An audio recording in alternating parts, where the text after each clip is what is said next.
There's a bit of a war going on at the moment with the government and private building sites and all sorts of things to do with the drone laws. But there's a lot of other people on the internet who can explain it a bit better than me. There's this guy in Australia who seems to know what it's all about. I'll try and find a link and stick it in on the end screen if I remember. Don't guarantee it though, because it's a little bit too conspiracy-ish.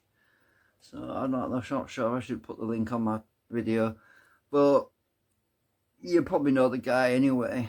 He's on YouTube, and we're talking about what the ultimate end game is with it. If you ever watched those movies to do with Terminator and Battlestar Galactica, to do with the actual, not the kids version, the adult version of Battlestar Galactica, which is the grown up, not the adult, you know what I mean, the serious one.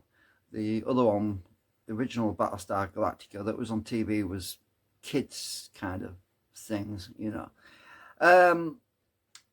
But ultimately what's going on is the government, they do want more freedom for this drone thing to kind of become popular.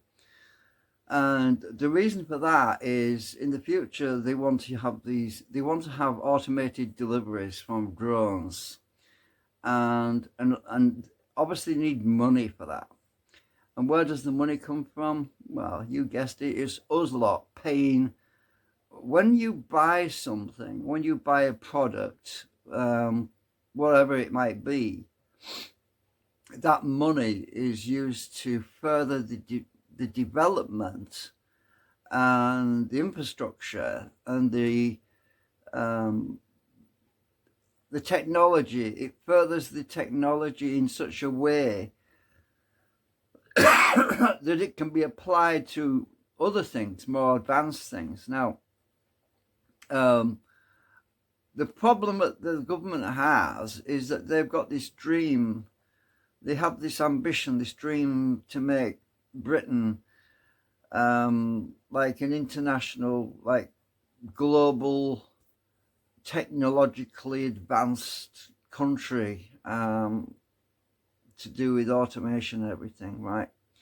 Now, who's doing all this? Well, most of it's coming from China, obviously, and because we're in bed with China, sort of, and China, everything we buy, well, it's not a bad thing to say that, because everything you buy in the shop, apart from food, just about everything comes from China, doesn't it? So they're getting all this massive influx of money coming into their country, and they're using that money to invest in technology to further their end game, their cause, whatever you want to call it, right? So there's this battle going on between people that want privacy. Now, I respect privacy. I want privacy. I think everybody has a right to privacy, but people overestimate the capabilities of what drones can actually record. Because when you're at an altitude of 200 feet or 150 feet, if you ever looked at a high definition image of the drones videoed from high above looking down, if you ever try to see the face of somebody, it's just pixelated. No matter what, even the 4K camera systems that they have now on these drones, it looks really sharp and clear from high up, but people get a little bit paranoid. They think, oh, you could read a newspaper. No, you can't actually. The satellites in orbit could probably read a newspaper. That's because they've got these highly advanced zoom lenses on them. You know, these really massive, like telescope lenses, and they can focus and zoom right in. But the actual camera technology itself has only got so many megapixels. Mega as in million pixels, right? Well, a drone camera doesn't have a massive lens on it, right? It doesn't have a massive zoom lens that you can zoom in and read the newspaper from, say, 100, 200 feet. No, it doesn't. That would add an enormous amount of extra weight to the drone, for number one. So what drones actually have is what's called a digital zoom. So the way that works is the images are digitally enhanced in such a way that if you keep magnifying them, they just get pixelated and you lose the definition. So say 50 feet, 100 feet, looking straight down, you try and read a newspaper with one. Good luck with that. Good luck with that. You probably won't be able to read the newspaper because it doesn't have a physical glass telescopic type lens on it. Because you imagine that would be huge. It would, yeah, that would probably weigh more than the frigging drone would weigh, and you'd never get off the ground. So that's not practical. So this is why they use a digital zoom, which is electronic, and every time you zoom in, say times 1, times 2, times 3, times 4, times 5, that image, you're actually getting less and less definition. It becomes very pixelated, and you can do that yourself. You get any photograph you want and open it up in a paint program like Paint Shop Pro or whatever you want to call it. Just keep zooming in, zooming in, zooming in, and eventually all you'll see is little blocks everywhere, right? So anyway, I'm diverging a bit, but I'm just saying that there's this huge misconception that people's privacy is being violated. Now, what privacy is it we're talking about? Is it the privacy of the individual person? Is it somebody that's laid on a sunbed in somebody's back garden? They're worried that they're going to get videoed, or maybe they're laid there and then without any without anything on. You know what I mean? No, I don't think it's that. I think it's other issues to do with maybe they've got something in the back garden that is valuable and they're worried that somebody's going to come and steal it. Now, there has been stories and there has been cases about this where people have gone up with drones and done surveying of people's property to see what they've got on private property. Now, some people, farmers or contractors, will put their important equipment, valuable equipment, under a tree or behind a wall, and because they don't want anyone breaking in. Now, okay, I understand that is a potential threat. That is a violation. But you see, when the majority of people that fly drones, right, all they're interested in is taking scenery, you know. They want to get a nice sunset, they want to video a sunset, they want to video a beach, and I mean, there are different types of people. There are people who are nosy and there are people who are not nosy. There are just people who respect other people's privacy, and I'm not interested in spying on people. It's not my thing. I live in my own little bubble of research, and I'm interested in the mechanical structure of how things work. I'm not interested in that sort of thing. But you see, you've got these other people who are. So I mean, interested in. So I mean, it's a balancing act. This is what I'm saying. There's this. Oh, how many minutes have I been talking? 9 minutes? No, yeah. So I'm trying to keep this under 15 minutes. So there's new legislation coming in, and they want to digitally track every single drone pilot that's out there. Now, initially people were panicking over that because they thought, well, there's dangerous to the pilot then, because if people can look on the phone and see, oh, there's a pilot flying a drone, he's just around the corner, I'm going to go and steal his drone. That happens as well. So it works both ways. So there's that side of it. So there are people who are against having digital IDs because it also makes a drone pilot who's on his own, maybe he doesn't have a spotter with him, and he's vulnerable to being mugged or robbed or attacked. And there are predators out there who are specifically looking to target easy targets. So it works both ways. The drone pilot themselves might be putting themselves at risk by flying a drone. And so you got to look at both sides of the coin, really. It's not just one-sided.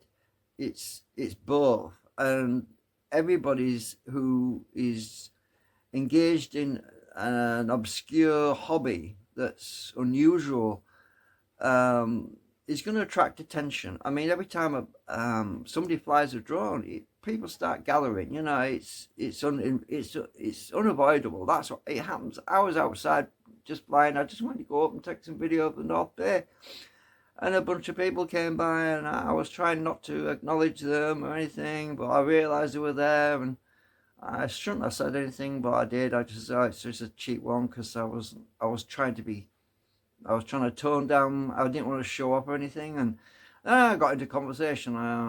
Yeah, this happens. But I knew I was in a safe situation because I was already bringing it down, and I was in a place where it had a short path to its point of origin of its automatic landing. So everything was cool there. If I'd been in a situation where I was unsure and I felt insecure or there was a danger, I would not have said anything. I would have just brought my drone and landed it, then had the conversation. But no, everything was cool. I was going to demonstrate the obstacle avoidance, but my battery got to the point where it ran out. Well, I was expecting it to do because I wanted to see how it would perform and land itself.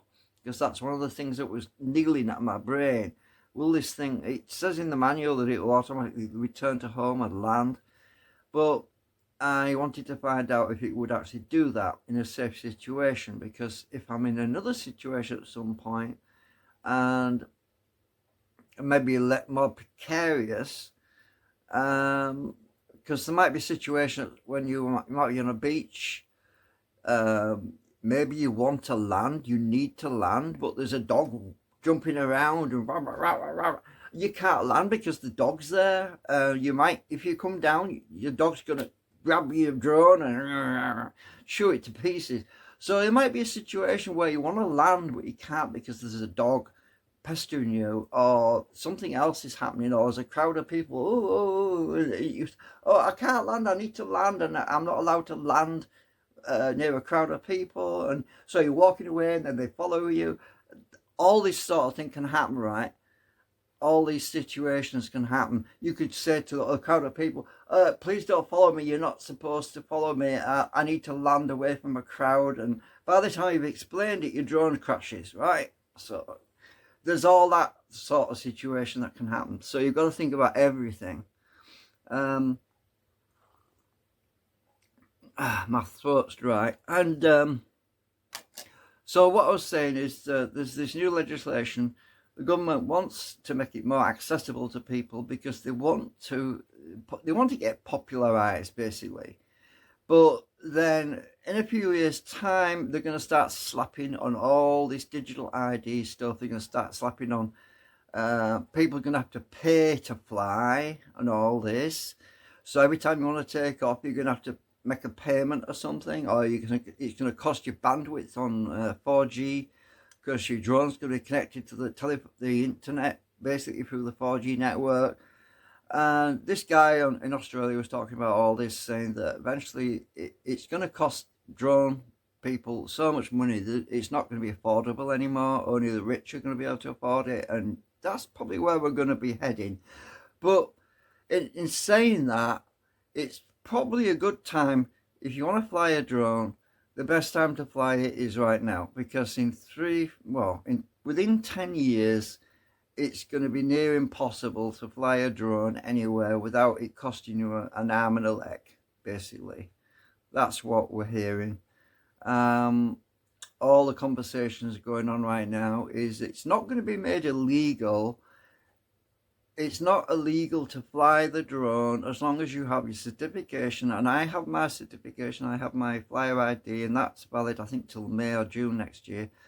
I'd have to renew it if I wanted to continue to fly.